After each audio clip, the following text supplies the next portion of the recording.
Hi, I'm Brooke, the CTO and co-founder of Fission, and I'm going to walk you through a high level of Fission's web-native platform. Fission is radically simplifying web development by compressing everything you need to ship a complete, modern app directly into the browser, with no plugins required, and of course, all mobile and local first. You'll see a couple examples of apps built on top of our SDK momentarily. But first, let's start by publishing an app from the command line. I can register an account, get an app name, and go live.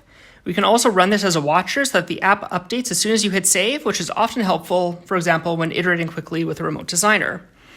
On the consumer side, we can sign up and use apps as we would expect, except that the user is completely in control of their data and identity. Security models and prompts like this are increasingly common in native apps, and we've brought them to the web. For users, this means all of their data is kept with them, secure, and only decrypted on their machine or users and apps they've given access, placing the user in total control. For indie devs and dev shops, this means you can ship complete apps to customers, UI, data, ID, access control, and so on, with very little custom code and without needing to learn backend or DevOps.